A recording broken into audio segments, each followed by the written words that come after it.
The peaceful ruins of southern Turkey, bedtime story and ocean, sounds for deep sleep, part 2.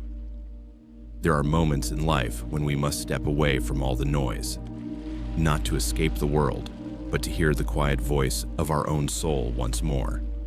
In the southern lands of Turkey, where ancient ruins rest silently by the sea, time itself seems to hold its breath. There, amid the whispering waves and the scent of salt, Elara begins her journey through stillness, to rediscover what we all have lost, the peace within. Carl Jung once wrote, "Your vision will become clear only when you can look into your own heart." Tonight, the peaceful ruins of southern Turkey, bedtime story and ocean, sounds for deep sleep, part 2, invites you into that very journey. Between the sound of the waves and the breath of the night, you will not simply fall asleep. You will drift into the depths of your unconscious, where fragments of memory, love, and fear await to be heard. For sometimes, to truly awaken, one must first learn how to fall asleep, deeply, gently, with the soul itself. Part 1.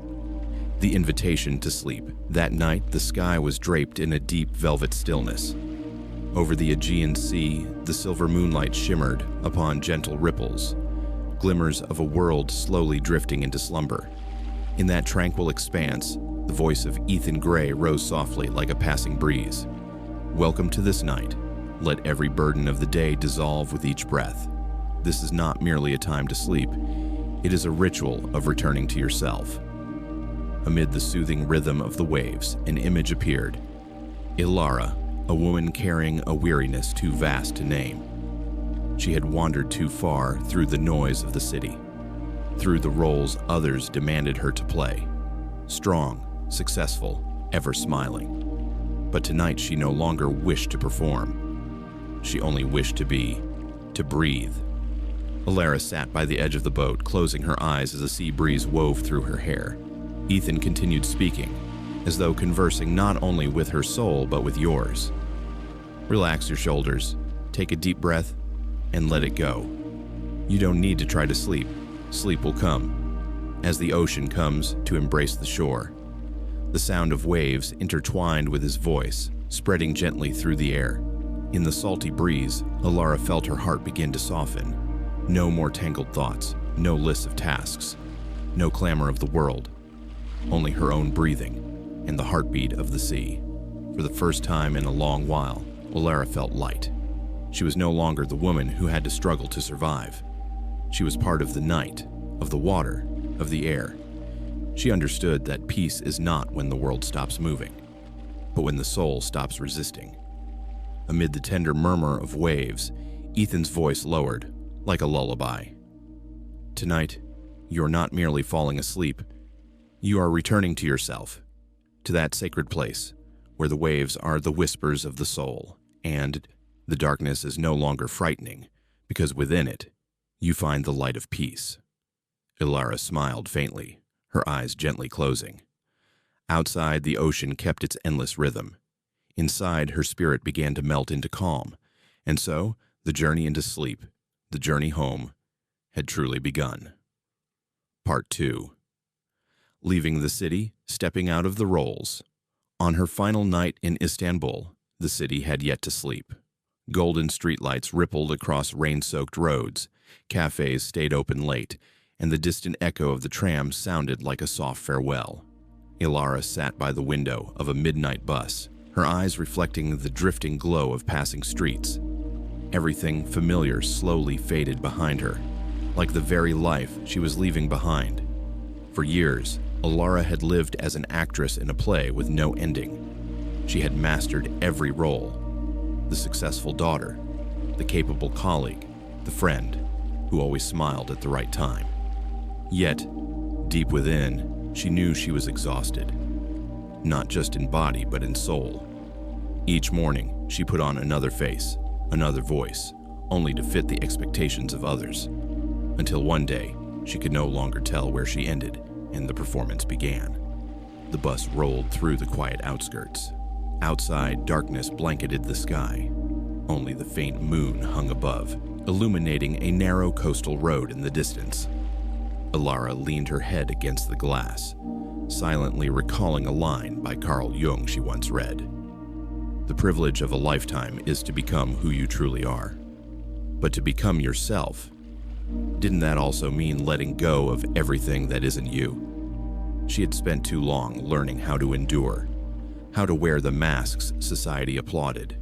Now she needed to learn the art of removing them, slowly, tenderly, like unbuttoning layers of armor from the heart. As the bus turned toward the shoreline, the eastern sky began to shift in color.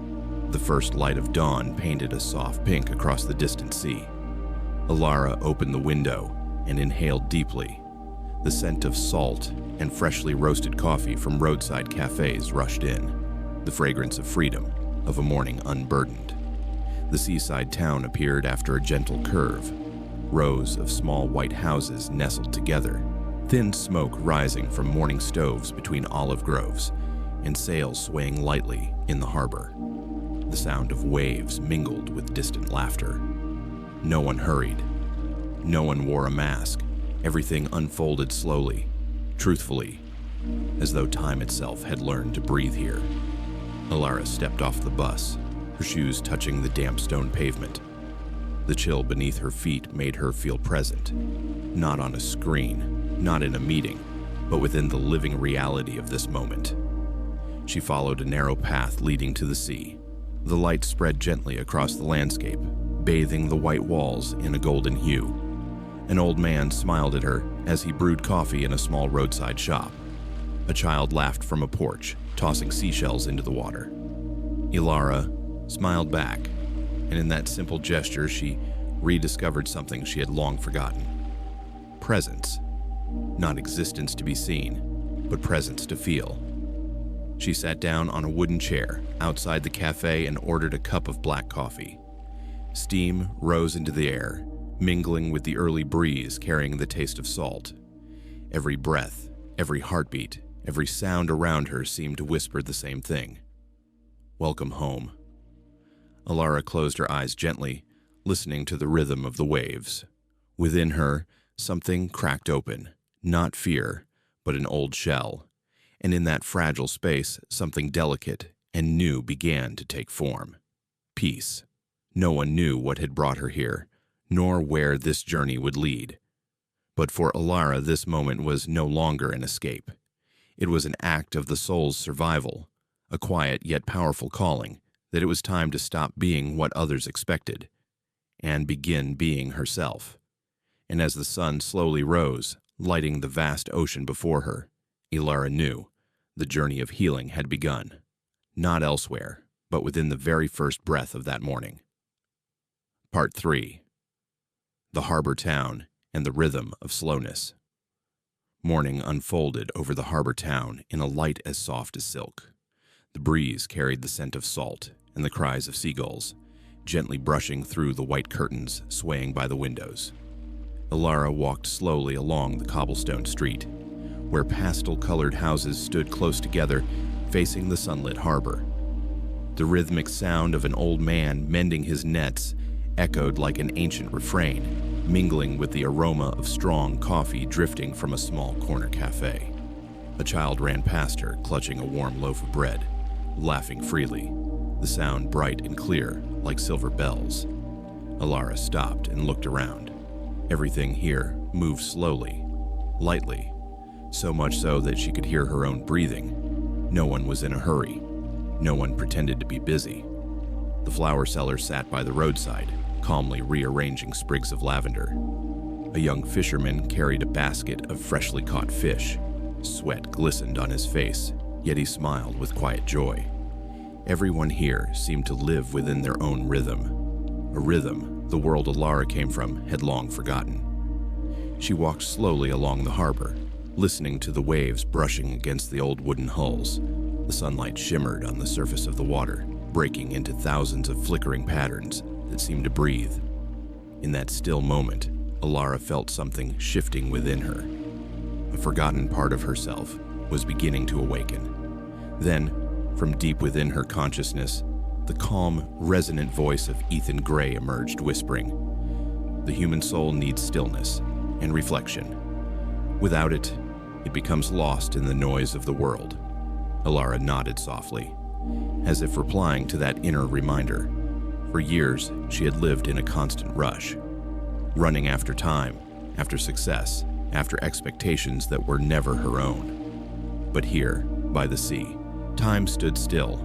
No more numbers, no more alarms, no endless calls pulling her away from herself. She sat down on a stone step by the shore, slipped off her shoes, and let her bare feet touch the warm ground. The gentle waves lapped against her heels, cool, real, alive. The wind wove through her hair, carrying away the fatigue that had clung to her for so long. Elara lifted her gaze toward the sky, so blue it almost made her want to cry. For the first time in many months, she felt present. Not as a person resting, but as a living being, fully alive in each breath, each heartbeat, each second. Ethan's voice came again, softer now. Peace does not come from how far you travel, but from the moment you stop and listen. Elara understood, not with her mind, but with her whole being. In this quiet town, she realized that life was never somewhere else. It was breathing through the waves, smiling in the sunlight, pulsing inside her chest. A soft breeze passed by, carrying the scent of lavender, salt, and morning light. She closed her eyes, letting it all flow through her. There was no need to try to be happy, no need to search for peace, only the gentle permission to stop struggling just to exist. And in that sacred stillness of the morning, Elara knew she had just taken a small but profound step on her journey back to herself. Part 4. Meeting the captain and crossing the first threshold. That afternoon, the sunlight tilted over the sea, gilding each wave with threads of gold. Elara walked along the harbor, where the moored boats swayed gently in the salty breeze. Among dozens of vessels, one stood out. A wooden ship the color of amber, with a name carved along its side, Aegean Sea. She paused and touched the hull, feeling as though she were laying her hand upon something alive. Captain Nadir emerged from the cabin. He was a sun-browned man with silver hair, bare feet, and a calm, steady gait, like the very rhythm of the sea itself. In the glow of the setting sun, his face carried the quiet serenity of someone who had spent a lifetime with the wind and water. He looked at Elara and smiled. "Are you the new passenger?" His voice was deep and warm, like the sound of wood meeting water. Elara nodded, a little uncertain. "Then before you come aboard," Nadir said, bending to tie a nearby rope, "take off your shoes." Elara blinked in surprise. "Why?" "Because here," he replied, "we walk barefoot, to remember that we are alive." His words made her still. There was something in his tone, simple, yet echoing far beyond its literal meaning. It was not only about her feet, it was about her presence. She obeyed. As her bare feet touched the warm wood, a strange current ran up her spine, both tangible and sacred. The rough texture beneath her soles, the scent of tar and salt water mingled together, awakening a distant memory, as if she had stood here before, in another life. Captain Nadir looked at her with knowing eyes. "Every ship has its own soul," he said, "and anyone who steps aboard is about to change." Elara said nothing, but in that instant she understood. She wasn't merely boarding a vessel. She was stepping through an invisible doorway, one that opened into the world within herself. Then Ethan Gray's calm voice rose within her mind, carried on the wind, as if narrating her unspoken thoughts. Every journey outward is also a journey inward. When Elara finally stood on deck, the sea stretched endlessly before her. The wind carried the scent of salt and sunlight sweeping through her hair. The water shimmered like liquid glass beneath the fading light. The boat quivered gently, breathing, alive. She walked slowly across the deck, absorbing every detail. The creak of ropes brushing against the wood, the old maps resting inside the cabin, a brass compass dulled by time, handprints darkened by years of travel. Everything around her seemed to hum with quiet spirit, as though this place preserved the memory of every soul that had ever passed through. Elara placed her hand upon the railing and closed her eyes. She didn't know why her heart trembled so softly. Perhaps because for the first time in years, she felt something the city had taken from her. Connection. Not only with nature, but with the deepest part of herself. The part long buried beneath the noise. Nader's voice drifted back to her, light as the breath of the tide. We sail at dawn. Rest tonight. Don't think about where you've come from. This voyage has no map, because it does not seek a destination. It seeks who you truly are. Elara watched him disappear into the cabin, her chest filled with an unfamiliar mix of fear and anticipation. She knew she stood at the threshold of something immense, something reason could not name, yet her soul already recognized. The sunset faded. The sea turned deep blue, and the first stars began to appear. Elara remained there, barefoot upon the wooden deck, feeling the heartbeat of the ship merge with her own. And as the salted wind brushed past her face, she whispered to herself, "This is not just a journey," then smiled softly. "This is a beginning." Part 5. Exploring the ship. Learning the first lesson of letting go. The midday sunlight stretched across the sea like a golden ribbon. Elara walked slowly along the deck of the Aegean Sea, her bare feet feeling the warmth of the wood beneath the sun. Everything here was simple, yet filled with a mysterious vitality, as if the ship were not merely built from timber and sailcloth, but from the memories of the souls who had once journeyed upon it. On the oak table near the stern, traces of dried sea salt glimmered faintly among the small scratches carved by time. Elara ran her fingers gently over the rough surface. It felt like touching the skin of a living being that had weathered many storms, yet still carried warmth. The rhythmic sound of the waves against the hull blended with the whisper of wind through the ropes, forming an ancient melody, one that could only be heard when the heart was still. She followed the narrow passageway, the light filtering through the sail and casting her shadow long across the deck. The scent of salt, sunlight, and resin mingled into something deeply real, the fragrance of life itself. Each time the wind brushed past, her hair lifted softly, and for a moment, Elara felt herself becoming one with the sea, as though the ship carried not only her body but her very soul. She stopped before the wheelhouse, where the wooden door stood slightly ajar. Inside was a small, orderly space, a few old books, a faded map pinned to the wall, and a brass compass resting at the center of the table. Sunlight streamed through the round window, illuminating the blue and red lines winding across the map, routes that traced the paths of oceans, time, and human history. Elara stepped closer, tracing a finger along the map. She could barely read the names, islands fading into obscurity, forgotten seas no one spoke of anymore. She thought of those who once set sail with only a fragile faith that somewhere beyond the horizon, something greater awaited them. Perhaps, she mused, that longing has always lived within us, the urge to set out, if only to find ourselves. Then Ethan's calm, resonant voice rose within her, steady as the tide. The sea is a favorite symbol for the unconscious. It represents the mother of all that lives. The words of Carl Jung echoed through her mind like a call from a distant realm. Elara looked up through the round window, where light shimmered against the wooden ceiling.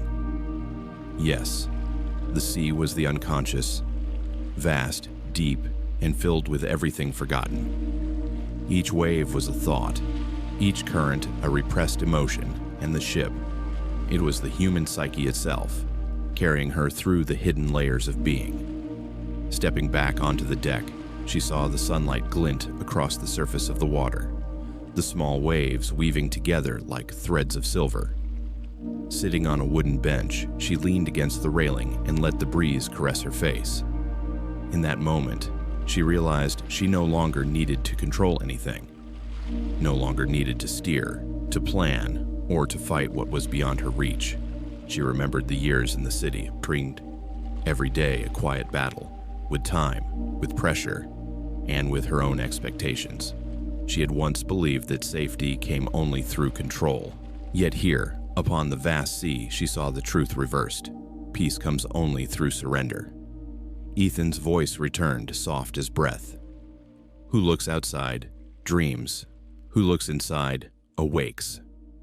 The words washed over her like cool water sinking into her heart. Elara closed her eyes and took a deep breath. Her body began to move in harmony with the ship. No longer tense, no longer resisting. Each breath became a wave, each heartbeat a gust of wind. And in that slow drifting, she felt something profound. Healing does not come from changing oneself, but from allowing oneself to be. The light mellowed. On the surface of the sea, golden flecks danced around the boat. Elara opened her eyes and looked around, at the weathered deck, the frayed ropes, the faded planks. Everything bore the marks of storms, yet still stood strong, beautiful in its own way. She realized that people are the same, no matter the scars or the fractures. As long as warmth remains in the heart, we can drift through any tempest without being swallowed by it. She whispered to herself, a quiet confession at last. Perhaps I don't need to do anything to heal. I just need to stop and let everything return to where it belongs. Ethan's voice closed the moment like a breath of mist. The soul does not grow in noise, but in stillness. Elara smiled, her eyes glimmering beneath the soft light of the afternoon. Within the steady rhythm of the waves, she felt the ship moving, and herself moving with it, no longer heavy, no longer resisting. She was being lifted by the sea, embraced by the rhythm of the universe itself. For the first time in so long, Elara no longer wanted to go somewhere, because she knew the place she most needed to reach was the one she had already returned to. Part 6. The first sign, a message from the unconscious. At noon, sunlight stretched across the crystal-clear sea like glass. The Aegean soul glided gently through the deep blue waters, leaving behind silver trails that dissolved in the light. Elara stood by the railing, one hand resting on the warm wood, her eyes fixed on the shimmering reflection of the sky upon the water. There were no voices now, no sound of engines. Only one rhythm remained, the breath of the sea. As she watched the flickering lights dancing beneath the surface, a strange movement began to appear.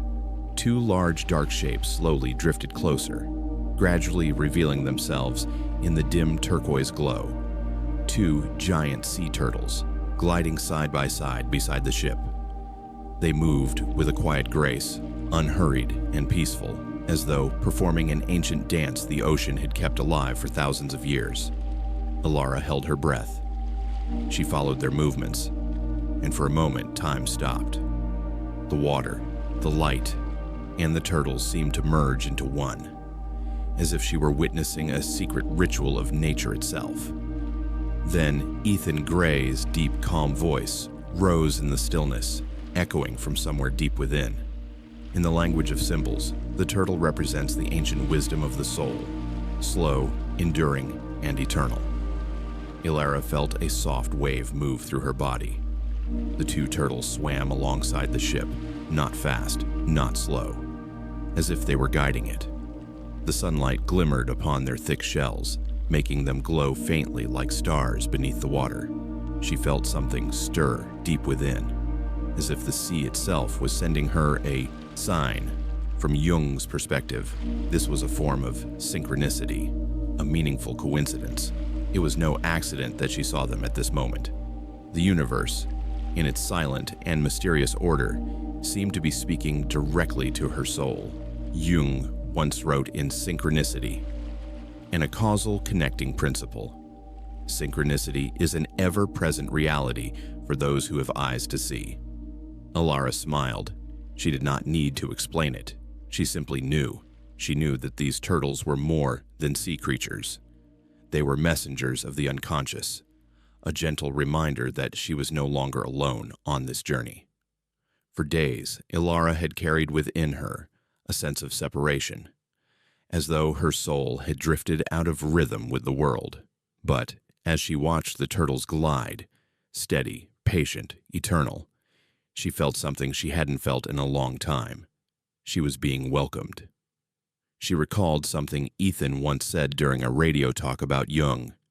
When the unconscious wants to be heard, it does not shout. It sends symbols. And indeed, these turtles were the symbols.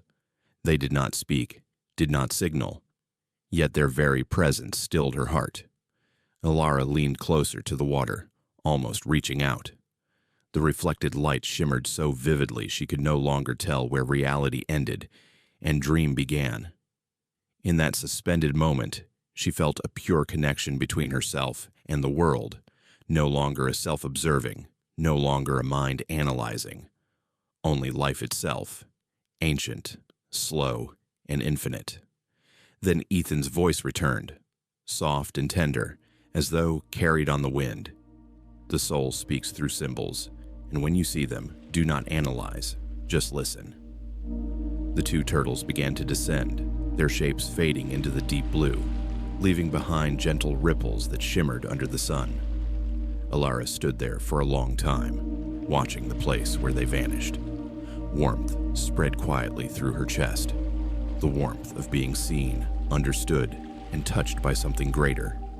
She exhaled slowly, as if releasing a weight she had carried for far too long. The sea was calm, the ship drifted softly, and for the first time in many months, she no longer felt lost in the universe. Elara whispered to herself, "Perhaps it's not that we're searching for signs from the world, but that the world has been waiting for us to be still enough to see them." And amid the gentle sound of waves brushing the hull, she felt what others might call a miracle, not because it was rare, but because for the first time she had opened her heart to receive it. Part 7. Setting sail, leaving the shore, shedding the old skin. Dawn cast a pale light upon the water as the Aegean soul began to drift from the harbor. The sound of the anchor lifting whispered softly, followed by the breath of the wind filling the sails, like the first inhale of a soul awakening from a long sleep. Elara stood on the deck, watching the small seaside town fade behind her, the red rooftops, the distant echo of a ship's horn, and the silhouettes of people growing smaller, like memories being carried away by the wind.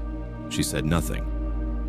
She simply stood there, letting the movement of the vessel merge with the beating of her heart. Deep down, she knew, from this moment on, she was not just leaving a place behind. She was leaving behind an older version of herself. Around her, the other passengers began to emerge onto the deck. Each was a world unto themselves. An elderly man jotting notes in a leather journal, a young woman snapping endless photos, an older couple holding hands, silent and at peace. Elara observed them quietly, and under the tender light of a morning, she realized something profound. Everyone here was either running from something or towards something. Then Ethan Gray's warm, resonant voice rose through the sound of the sea. The meeting of two personalities is like the contact of two chemical substances. If there is any reaction, both are transformed. Jung's words moved through the air like a gust of wind, stirring something deep within her. Elara understood. The strangers around her were not merely fellow travelers. They were mirrors the universe had placed along her path, each reflecting a piece of herself she had long been afraid to see. Captain Nadir stepped out from the cabin, his bare feet steady against the wooden deck. He smiled at her. "Do you see?" he said. "When people leave the shore, they always feel a little lost. But it's only when the land disappears that they begin to truly listen to themselves." Elara nodded, her gaze fixed on the horizon where the sky and sea became one. The water shimmered silver, clouds drifted slowly, and the breeze carried the scent of freedom. Something in the air made her feel as though her soul were shedding its skin, each heavy layer, each role she had worn for years, quietly falling away. Ethan's voice returned, gentle as the wind itself. "Sometimes, leaving is not about distance. It's about releasing the old patterns that no longer serve the soul." The ship picked up speed. The wind touched her hair, salty, warm, alive.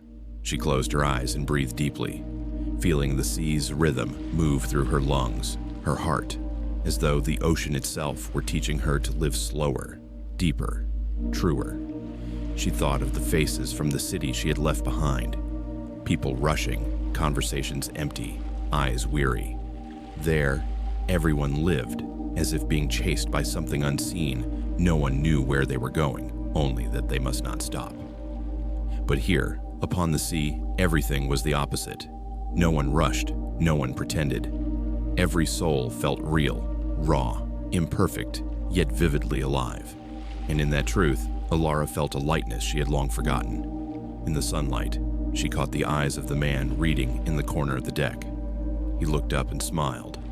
A simple, unforced smile. That single moment carried a strange recognition, as though they had met before, or perhaps their souls recognized each other long before any words could. Jung once wrote in Memories, Dreams, Reflections, "Until you make the unconscious conscious, it will direct your life and you will call it fate." Elara understood then. Perhaps these seemingly random encounters were not accidents at all, but movements of the unconscious guiding her path. The universe, in its quiet wisdom, always brings us the people we need to meet. Not to make us perfect, but to make us aware. As the ship sailed farther, the city vanished completely. Ahead, there was only sea and light. Elara stood still, her heart overflowing with an emotion beyond words, something between fear and rebirth. She realized that every voyage is a test of the soul. There is no map, no destination, only a fragile faith that somehow the path leads the right way, inward. Then Ethan spoke again, his voice a whisper meant for the listener's heart. Every person you meet is a mirror reflecting a part of your soul. Do not turn away when you see yourself. Elara opened her eyes. The wind still blew, the waves still whispered, and the sun had risen high above. Beneath the vastness of the sky, she smiled, a true, effortless smile, for she now understood. This journey was not about landscapes or distant harbors. It was about encounters with others and with the deepest parts of her own soul. She had left the shore, but more importantly, she had left behind her fear, and that was the true beginning of her voyage. Part 8. Life at Sea, Teaching the Body to Remember Peace. That afternoon, the ocean opened wide like a giant mirror. Sunlight scattered gold over the rippling waves, and the Aegean soul drifted softly through the tranquil expanse. No car horns, no voices, no notifications flashing on a screen. Only the wind brushing against the sails and the gentle sound of water caressing the hull. Elara sat on the deck, her back resting against the wooden rail, eyes half closed. For the first time in years, she didn't need to do anything. No effort to relax, no need to meditate, no pressure to focus on her breath. She simply breathed. And strangely, the moment she stopped trying to control it, her breath became natural, deep and steady.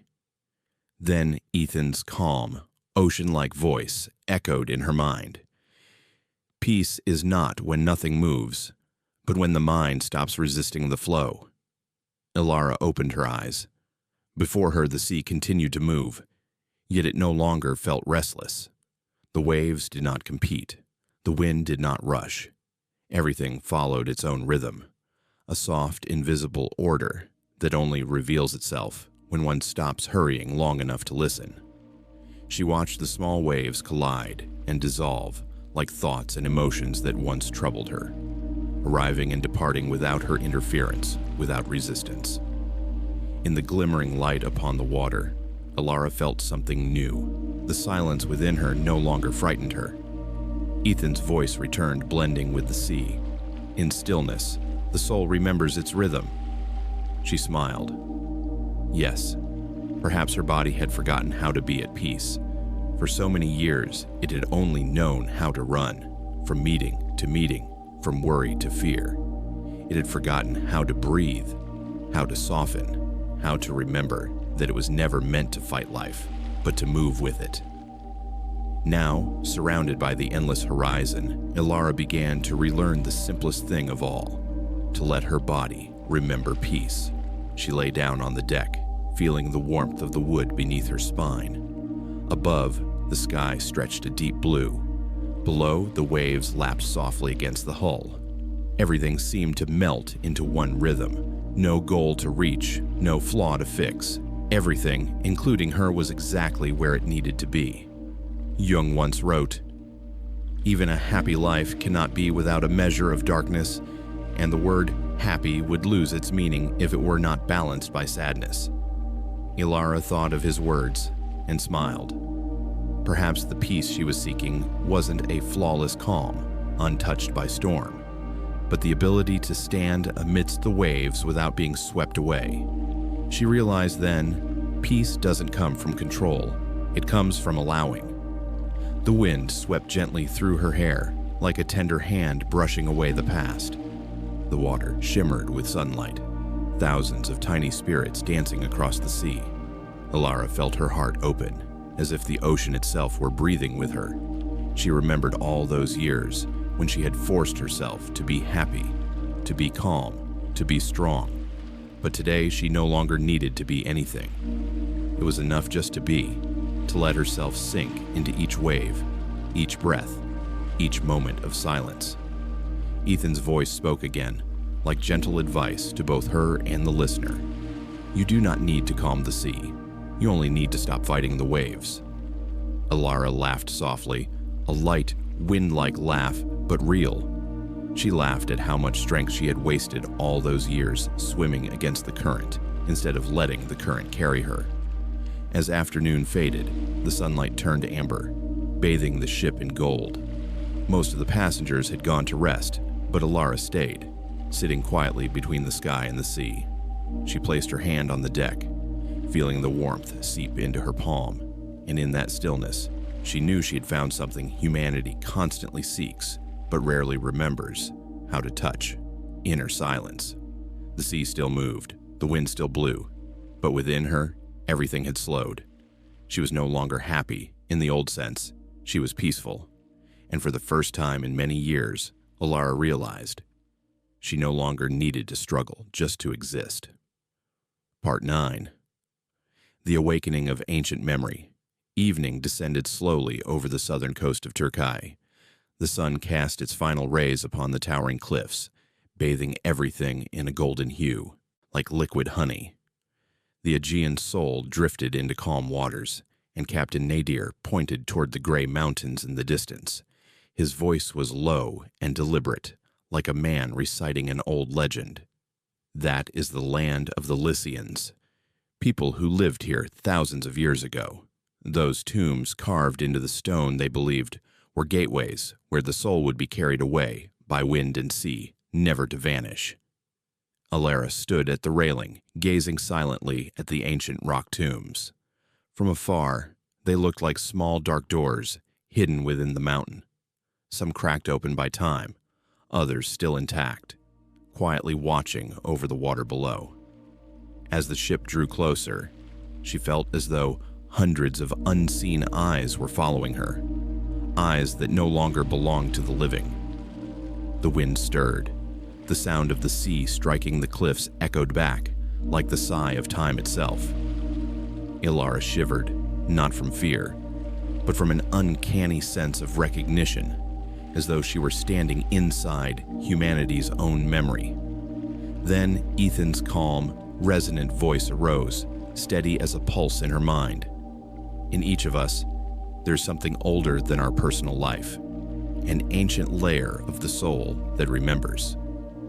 The words merged with the moment, slowing her heartbeat.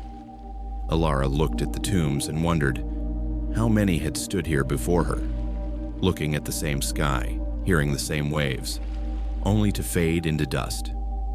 And yet, their souls seemed to remain, in the rock, in the water, in the wind, as part of what Carl Jung called the collective unconscious. Jung once wrote in Man and His Symbols, The collective unconscious contains the whole spiritual heritage of mankind's evolution born anew in the brain structure of every individual. Elara closed her eyes. For a moment, something within her stirred awake. Not fear, but a deep awareness. The loneliness, the sorrow, the longing to belong. The emotions she had thought were hers alone. She now understood as something shared by all of humanity. They were the echoes of countless souls who had lived and loved before her. The wind brushed through her hair. Beneath the clear blue water, she glimpsed the faint outlines of sunken ruins. Stone walls, pillars, fragments of Greek inscriptions fading with time. As she peered deeper, her imagination came alive. She saw women carrying water, children laughing, a man chiseling stone by the shore. The vision lasted only a heartbeat, yet it moved her to tears. Ethan whispered, his voice merging with the breath of the ocean. The dead are not gone. They live within us, shaping our thoughts, our fears, and our dreams. Elara bowed her head.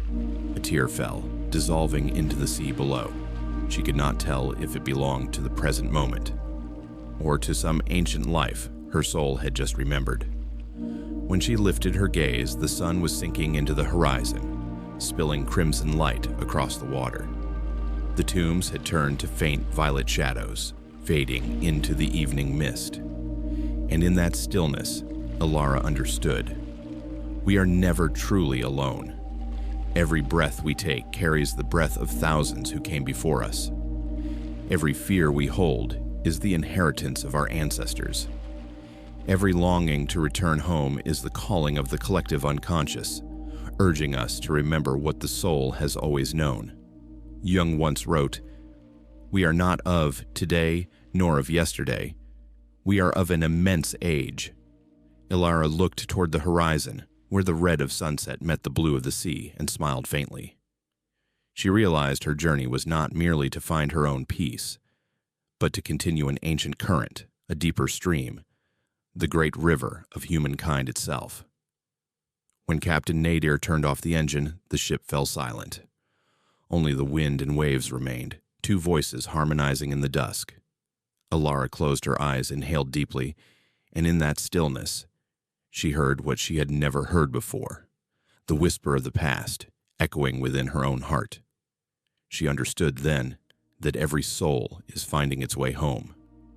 And that night, beneath the silent gaze of the ancient tombs, Elara no longer felt lost, for she had found an invisible family, a lineage of memories of those who once loved, suffered, hoped, and who still lived on in every heartbeat of the sea. Part 10. Anchored in a silent bay, learning to sit with stillness. That evening, the sun sank slowly behind the moss-covered cliffs, its final light spilling across the sea like a thin ribbon of amber silk. The Aegean soul glided gently into a hidden bay, cradled between rocky slopes and old olive trees. The waves were calm as breath itself.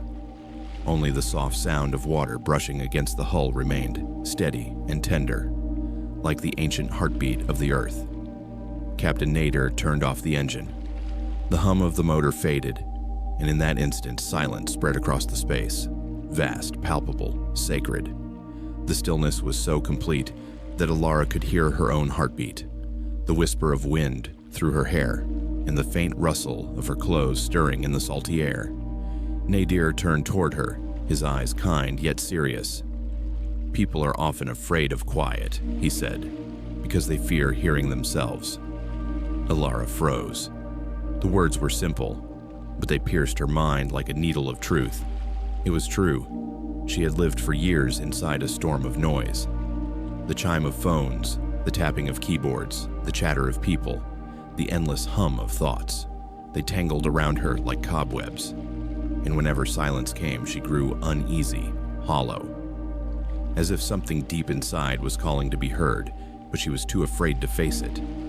Now, surrounded by an ocean as still as glass, there was nowhere left to hide. No traffic, no screens, no work, only her and the wind and herself. She sat down on the wooden deck, letting her bare feet touch the water. The sea was cool and soft, like a gentle hand upon her skin. She looked down and saw her reflection shimmer upon the surface, fading and reappearing with each ripple. A part of her wanted to speak.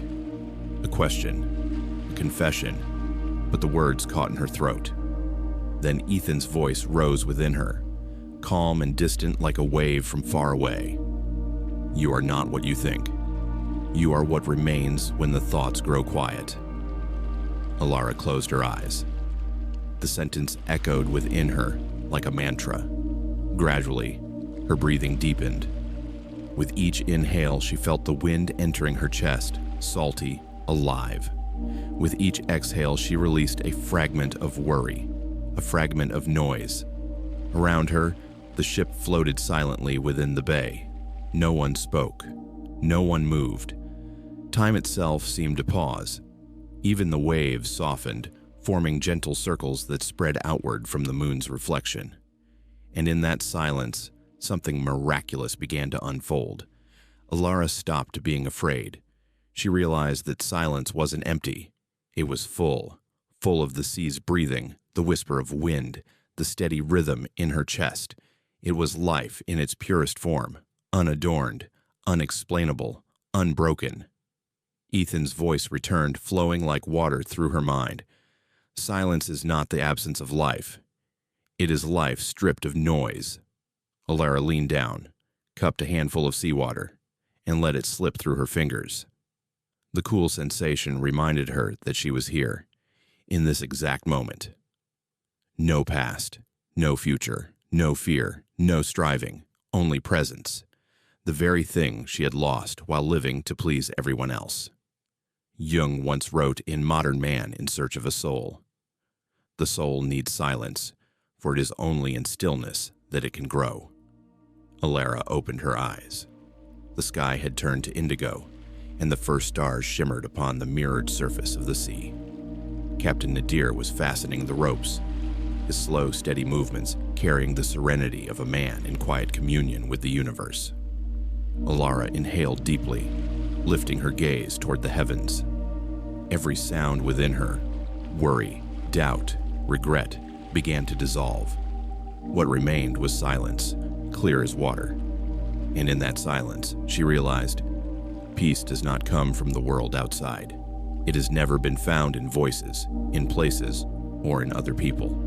It has always lived in the quiet chamber within, waiting to be heard. Ethan's voice came one final time, a whisper from the soul itself. You do not have to escape silence. It is not your enemy. Silence is embracing you. Elara smiled, a small, genuine smile. She stayed there for a long time, her feet still brushing the water, her eyes fixed upon the dark horizon. Inside her, everything was still, not because the world had changed, but because she had stopped running. Now, she no longer feared the silence. She understood it was not an empty void, but a sacred room where the soul returns to breathe. And on that quiet night, in the hidden bay beneath the olive trees, Elara found the first true peace of her life. Part 11. Merging with the ocean, the ritual of returning to the body. Dawn rose slowly over the sea, its first light spreading like silver silk across the water. The air was cool and still, so quiet that one could hear the soft touch of the waves caressing the hull. Everyone aboard the Aegean Soul was still asleep in their cabins, except for Elara. She stepped out onto the deck, her bare feet touching the wood, still damp with dew, and looked out toward the sea. Beneath her, the water was clear as glass, mirroring the sky that was gently turning rose. A sudden pull stirred within her, as if the ocean were calling her name. Without hesitation, she slipped off her light robe, revealing a simple swimsuit underneath. Then she walked to the ladder at the side of the boat, placed one foot into the water, and felt the coolness rise along her skin. As her body sank beneath the surface, the sea enveloped her, cool, alive, and pure. She exhaled deeply, releasing every sound, every worry, every remnant of a memory clinging to her heart. For the first time in years, Elara didn't need to try. She was completely supported by the water, floating effortlessly as the waves carried her gently. Ethan's voice arose softly within the stillness of dawn. When you let yourself be held by the water, you realize it never meant to drown you. It has always wanted to carry you. Elara closed her eyes. The morning wind brushed her face, and the light glided across her skin like a blessing. She felt herself dissolving into the sea, no longer separate from the water, no longer divided between body and breath. With every inhale, the ocean breathed with her. With every exhale, it sighed along. In that moment, she was no longer Elara, the woman who had once strained to survive, but simply a pulse of life itself. She remembered those nights she had cried alone in her city apartment, when loneliness and pressure tightened around her like a noose. Back then, she thought she was drowning. In work, in expectations, in the endless roles she was told to play. But now, embraced by the water, she understood. Drowning had never been the danger. The danger had been resisting the very current that was trying to save her. Ethan's voice whispered again, blending with the sound of the waves, like the teaching of a soul. To heal is not to control the elements, but to surrender to them. Elara opened her eyes. The sun was rising over the horizon, radiant yet gentle. Its golden light filtered through the water, wrapping her body in shimmering threads. Everything in that moment felt sacred, as if she were part of an ancient ritual forgotten by time. She spread her arms wide and surrendered completely. Every trace of tension melted away. Every voice in her mind fell silent. Each cell of her being felt cleansed, as if the separation between I and the world had disappeared. Only one thing remained: life itself, pure, primordial, formless. Jung once wrote, "The psychological rule says that when an inner situation is not made conscious, it happens outside, as fate." Elara understood these words in a way she never had before.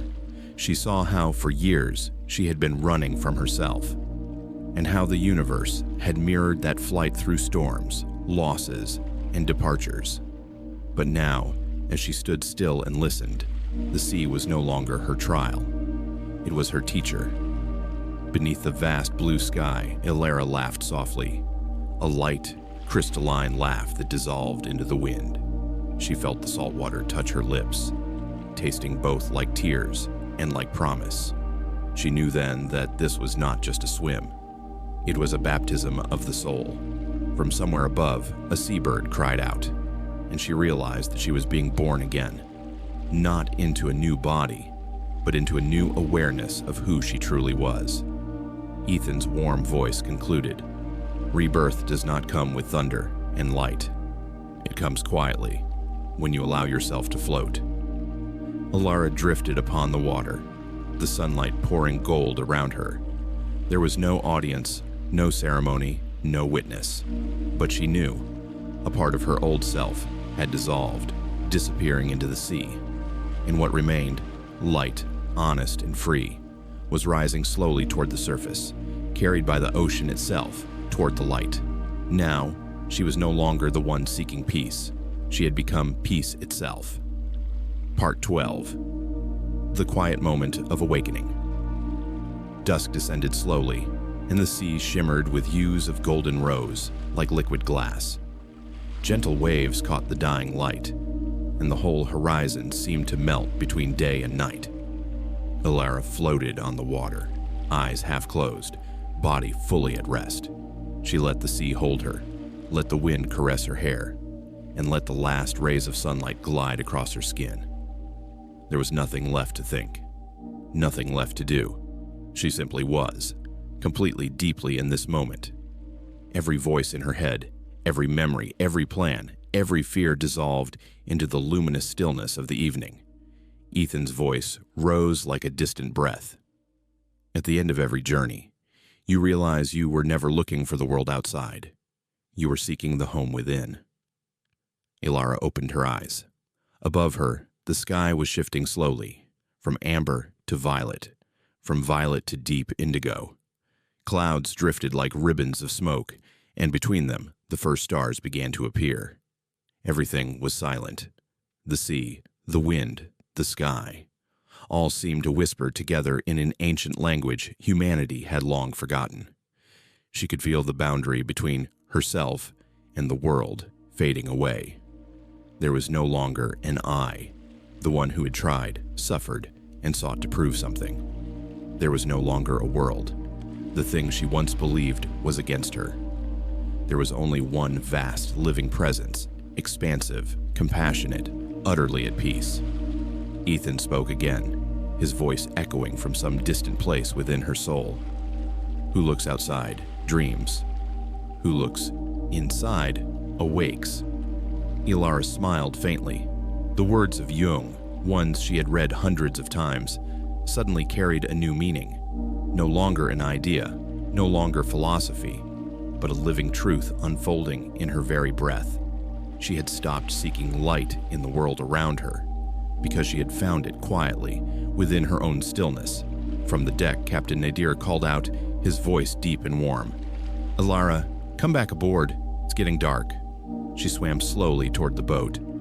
The waters shimmered with her every movement, each ripple weaving a path of light back home. When her hand touched the wooden ladder, she paused and looked once more at the sea.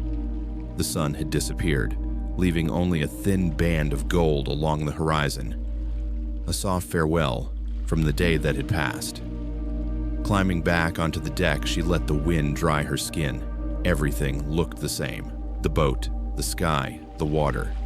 But she was not the same woman who had stood there the night before. Within her, the storm had gone still. Not because the world had changed, but because she had stopped fighting herself. Ethan's voice returned, filled with peace and gratitude. Peace is not when life becomes easy. It's when the heart no longer fights the waves. Elara lifted her gaze to the heavens. The stars now blanketed the night. Bright, silent, eternal. She placed her hand gently over her heart, feeling its steady, living rhythm. She knew she had come home. Not to a place, but to the deepest part of her soul. She sat by the edge of the boat, silent. The sea continued its ancient song, soft, infinite.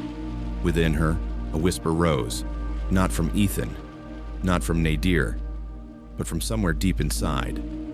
I'm home. And as the Aegean soul drifted gently through the Mediterranean night, the moonlight spilled over the water, reflecting the image of a woman smiling. The quiet smile of one who has finally awakened from the long dream of life.